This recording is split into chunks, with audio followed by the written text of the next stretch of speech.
আসসালামু আলাইকুম ওয়া রাহমাতুল্লাহ। আলহামদুলিল্লাহি রাব্বিল আলামিন ওয়াসসালাতু ওয়াসসালামু আলা আশরাফিল আমবিয়াই ওয়াল মুরসালিন ওয়া আলা আলিহি ওয়া আসহাবিহি ওয়া মান তাবি'আহুম ওয়া দা'a বিদা'ওয়াতিহিম ইলা ইয়াউমিদ্দিন, আম্মা বা'দ। প্রিয় দিনী ভাইয়েরা, আপনারা দেখতে পাচ্ছেন যে আজকে আমরা এখানে বাংলাদেশের কয়েকজন গুরুত্বপূর্ণ ব্যক্তিদেরকে সাথে নিয়ে এখানে আমরা বসেছি। আমরা যেখানে বসেছি এটা আমাদের বাংলাদেশের অন্যতম একটি দ্বীনী এবং ইলমি মার্কাজ,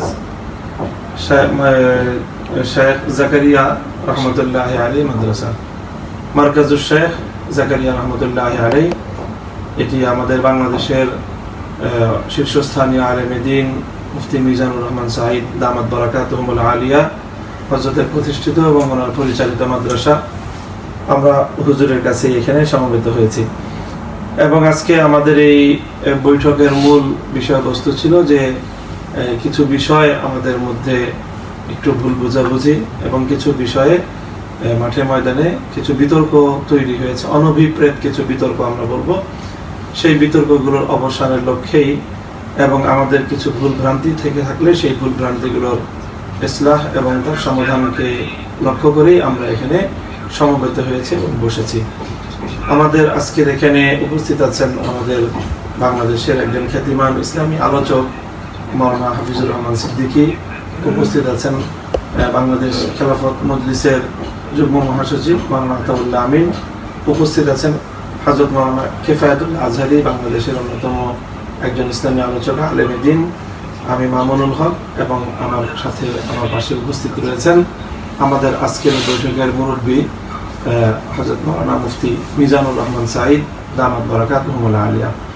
আমাদের আজকের বৈঠকের মূল বিষয় ছিল, আপনারা হয়তো সবাই বা অনেকেই দেখেছেন যে সাম্প্রতিক এই বাংলাদেশের কিশোরগঞ্জ জেলাধীন ভৈরব থানায় একটা ঘটনাকে কেন্দ্র করে কিছুটা আমাদের নিজেদের মধ্যে পারস্পরিক কিছু মতবিরোধ এবং কিছু বিভ্রান্তি সৃষ্টি হয়েছে।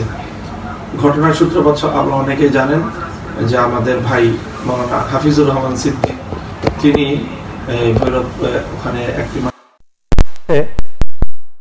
তিনি বসেছিলেন এবং সেখানে কিছু কথাবার্তা কিছু কথোপকথন পরস্পরের মধ্যে হয়েছে। ঘটনাচক্রে সেই কথোপকথনগুলোর মধ্যে এমন কিছু বিষয় ছিল যে বিষয়গুলো কিছুটা উদ্বেগজনক আমাদের সকলের জন্য। সেই উদ্বেগ এবং উৎকণ্ঠা থেকে পরিত্রাণের জন্যই সেই বিষয়গুলো অবহিত হয়ে বাংলাদেশ খেলাফত মজলিসের সম্মানিত যুগ্ম মহাসচিব মাওলানা আতাউল্লাহ আমিন তিনি বিষয়গুলোকে মানুষের সামনে উপস্থিত করেছেন এবং জনসম্মুখে তিনি সেগুলোকে প্রকাশ করেছেন তার ফেসবুক আইডি থেকে একটি পোস্টের মাধ্যমে। তো এইটি প্রকাশিত হওয়ার পরেই ব্যাপক আলোড়ন এবং তর্ক বিতর্ক সৃষ্টি হয়। বিষয়গুলো যেন সুন্দরভাবে সুষ্ঠু সমাধানের জন্য আজকে আমাদের এই বসা। তো এই বসার মাধ্যমে আমরা পারস্পরিক আলাপ আলোচনা সব কিছুর মাধ্যমে যে বিষয়ে যেই সিদ্ধান্তে এবং যেই উপসংহারে আমরা উপনীত হয়েছি সেই উপসংহারটি হলো যে এখানে আমাদের ভাই মাওলানা হাফিজুর রহমান সিদ্দিকী অসতর্কতাবশত কিছু বক্তব্য বর্ণনা করার ক্ষেত্রে তিনি কিছুটা অসতর্কতা অবলম্বন করেছেন, সতর্কতার যথাযথ তিনি দায়িত্ব পালন করতে পারেননি। এই জাতীয় কিছু অসতর্কতা এবং অসাবধানতাবশত কিছু ভুলের কারণেই মূলত এই বিভ্রান্তিগুলো ছড়িয়েছে। তো আমরা আশা করব যে আজকে আমাদের এই পারস্পরিক এই আলোচনার মাধ্যমে এবং আমরা নিজেরা বসে আমাদের মধ্যে বিষয়গুলো সুরাহা করে নিয়েছি এবং আমরা আশা করি যে আগামী দিনে আমরা পরস্পর সকলে এভাবে একের প্রতি অন্যের শ্রদ্ধা এবং ভালোবাসা আমরা বজায় রেখে আমরা আমাদের কার্যক্রম পরিচালনা করব। এবং বিশেষত আমাদের সকলের জন্য এই নসিহা থাকবে যে আমরা যে কারো ব্যাপারে কোনো মন্তব্য করার ক্ষেত্রে, কোনো কিছু বর্ণনা করার ক্ষেত্রে, কোনো কিছু নকল করার ক্ষেত্রে আমরা অনেক বেশি সাবধানতা অবলম্বন করব, অনেক বেশি সতর্কতা অবলম্বন করব। বিশেষত যারা আমরা দায়িত্বশীল রয়েছি, আমাদেরকে যারা অনুসরণ করে অনেক মানুষ, আমাদের জন্য এই সতর্কতাটুকু অবলম্বন করা অনেক বেশি জরুরি। আমাদের খুব ছোট্ট এবং ন্যূনতম আমাদের অসাবধানতা আমাদের অনুসারীদের মধ্যে অনেক বড় ধরনের বিভ্রান্তি তৈরি করে, এই বিষয়ে আমরা সকলে একমত হয়েছি। এবং এই হলো আজকে আমাদের বক্তব্য। আমি সকলের কাছে এই দোয়া চাই এবং প্রত্যাশা রাখি যে আমাদেরকে যারা ভালোবাসেন, মাওলানা হাফিজুর রহমান সিদ্দিকীকে এদেশের অনেক মানুষ আপনারা মোহাব্বত করেন, ভালোবাসেন এবং তার আলোচনার দ্বারা এদেশে ইসলামের অনেক ব্যাপক প্রচার এবং প্রসার হচ্ছে। সেই সঙ্গে শাইখুল হাদিস আল্লামা আজিজুল হক রহমতুল্লাহ আলাইহির নিসবতে আমাকেও অনেক ভাই আপনারা মহাব্বত করেন এবং ভালোবাসেন। মাওলানা আতাউল্লাহ আমিন তিনি একজন দায়িত্বশীল এবং তার গোটা পরিবার তারা দীর্ঘদিন ধরে বৃহত্তর কিশোরগঞ্জ এবং বিশেষ করে ভৈরব অঞ্চলে এবং জাতীয় পর্যায়েও তারা ইসলামী আন্দোলন এবং ইসলামী রাজনীতির ময়দানে বলিষ্ঠ ভূমিকা পালনকারী একজন নিষ্ঠাবান এবং আস্থাবান একজন দায়িত্বশীল। কাজেই আমরা সকলেই এই বিষয়ে আমরা আজকে একমতে উপনীত হয়েছি যে আমরা ভবিষ্যতে আরও বেশি সতর্কতা অবলম্বন করব এবং কারো ব্যাপারে মন্তব্য করার ক্ষেত্রে অবশ্যই আমরা যাচাই বাছাই করেই মন্তব্যগুলো করব। এর মধ্যে যে ভুল ত্রুটি আমাদের দ্বারা হয়েছে আমরা আল্লাহর কাছে ক্ষমা প্রার্থনা করি, আল্লাহ আমাদেরকে ক্ষমা করে দিন এবং পরস্পর আমরা একে অপরের কাছে ক্ষমা চেয়ে নিয়েছি যাতে আল্লাহ আমাদেরকেও ক্ষমা করে দেন। তো আমরা আশা করব যে আজকের এই বক্তব্য আমাদের অনুসারীদের সামনে আসার পর আপনারা কেউ এই বিষয়ে আর অতিরঞ্জিত কোনো মন্তব্য করবেন না এবং কোনো ধরনের এটা নিয়ে কাদা ছোড়াছড়ি করবেন না। আমাদের এই কাদা ছোড়াছড়ি ইসলামের দুশমনদের জন্য হাসির খোরাক যোগায়। এই কথা বলে আমি আমার কথা শেষ করছি। সর্বশেষ আরও কিছু কথা বলে এই লাইভ প্রোগ্রামটি শেষ করার জন্য অনুরোধ করছি মোহতারাম হযরত মাওলানা মুফতি মিজানুর রহমান সাঈদ দামাত বারাকাতুহুল আলিয়াকে।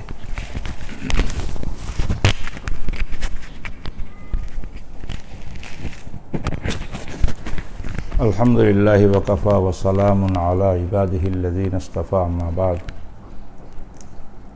সংক্ষিপ্ত কথা, জরুরি বিষয়, যার জন্য আজকের এই লাইভে আসা হয়েছে। আমাদের ভাই লক্ষ তরুণের অহংকার শেখুল হাদিস ইবনে শেখুল হাদিস আল্লামা মামুনুল হক সাহেব দামাত বারাকাতুহুম পরিষ্কার করে দিয়েছেন। আমি অদমের কথা এতটুকু যে আজকের এই বৈঠকটা পুরা উম্মতের জন্য, ওলামায়ে কেরামের জন্য বিশেষ করে একটা মাইল ফলক হইয়া থাকবে। যদি আজকে আমরা এইভাবে মানুষ হিসাবে চলার পথে বলার সময় অনেক সময় অনেক কিছু ব্যসকম হয়ে যেতে পারে, ভুলভ্রান্তি হয়ে যেতে পারে, কিন্তু এইগুলোকে জিয়ে রাখা, পরস্পর দূরত্ব সৃষ্টি করা, এটা উম্মতের জন্য সবচেয়ে বড় খতরনাক একটা বিষয়, সবচেয়ে বড় ক্ষতিকর ইসলামের জন্য, উম্মতের জন্য। তো আমাদের ভাই হাফিজুর রহমান সাহেব, সিদ্দিকী সাহেব এবং মামুনুল হক সাহেব, ওনাদের বক্তবৃন্দ যারা আছেন, তাদের মধ্যে একটা বিষয় নিয়ে যে ভুল বুঝাবুঝি হয়েছিল, তো এই ব্যাপারে উনি যথেষ্ট পরিষ্কার করে কথা বলে দিয়েছেন। এই জন্য আমরা বসেছিলাম। আলহামদুলিল্লাহ, এটা আমার অফিস, এখানে আমি বসি, এখানে আমরা বসিয়া এই জিনিসটাকে শেষ করে দিয়েছি। এবং দোনোজন আমাদের দুই নক্ষত্র, উজ্জ্বল নক্ষত্র, এনাদের মধ্যে বা আরও যত দায়ীরা, ওলামায়ে কেরাম ওয়াজের ময়দানে, সিয়াসতের ময়দানে, দ্বীনের ময়দানে কাজ করছেন, সকলের প্রতি উদাত্ত আহ্বান যা আমাদের পরস্পর কিছু জন্য যদি হয়, কিছু শুনি, তাহলে যেন এটা আমরা সরাসরি কথাবার্তা বলার মাধ্যমে আমরা শেষ করে দিই। এটাকে মিডিয়াতে আইনা বিভিন্ন রকমের মানুষের মধ্যে বিভ্রান্তি ছড়ানো, এটা থেকে আমরা এহতিয়াত করি। আজকেও আলহামদুলিল্লাহ সেই জন্য আমরা এখানে বসেছি। আজ থেকে আমি আশা করি যে হাফিজুর রহমান সিদ্দিকের বক্তরা যারা কমেন্ট করতে অনেক সময় আলেমদের লেহাজ করেন নাই, তারা আল্লাহর কাছে মাফ চাওয়া দরকার এবং এইগুলা থেকে বেরোই আসা দরকার, একদম জরুরি। আর কোনো কথা যেন না হয়। তেমনিভাবে মামুনুল হক সাহেবের বক্ত যারা আছেন, যদি কেউ আপনারা কিছু বলি থাকেন, কমেন্ট করে থাকেন, যেগুলা ওমা ইয়ালফিজু মিন কাউলিন ইল্লা লাদাইহি রাকিবুন আতীদ, আল্লাহর কাছে জবাবদিহি করতে হবে আমাদের জবানের সব কিছু, যদি হইয়া থাকে এইগুলো আমরা মাফ চাই আল্লাহর কাছে এবং সামনে আর কিছু বলবো না।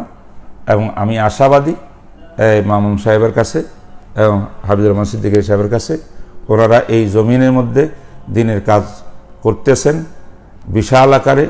এরাই আমাদের ভবিষ্যৎ। এনারা কোনো সময় কারোতে ভুল হয়ে গেলে, কেউ কিছু শুনলে, কেউ বলে থাকলে, মামুন সাহেব টেলিফোন করবেন ওনার কাছে, উনি টেলিফোন করছেন মামুন সাহেবের কাছে। এরকম আমরা আরও যারা আছি একে অপরকে ডাইরেক্ট কথাবার্তা বলার মাধ্যমে জিনিসটা সমাধান করে ফেলব, তাহলে এটার উন্মতের মধ্যে কোনো ক্ষতির কারণ হবে না। আমি এই আশা ব্যক্ত করি। সকলকে ধন্যবাদ জানাইয়া, বিশেষ করে আল্লামা মামুনুল হক সাহেব, হাফিজুর রহমান সিদ্দিকী সাহেব, ওনাদের মতো বড়রা আজকে আমার এখানে পায়ের ধুলি দিয়েছেন, আমি ধন্য এবং আমি শুকরিয়া আদায় করতেছি। আতাউল্লাহ আমিন সাহেবের শুকরিয়া আদায় করতেছি। আমাদের মুফতি আবদুল্লাহ আজহারী সাহেব, তিনিও, আমি আর উনি হলাম এখানে মাঝখানে বসিয়া চেষ্টা করেছি আজকের এই বৈঠকের জন্য মেহনত, আর ওনারা উপস্থিত হয়েছেন। আলহামদুলিল্লাহ সব শেষ হয়ে গেছে, অন্তরঙ্গ সৃষ্টি হয়ে গেছে।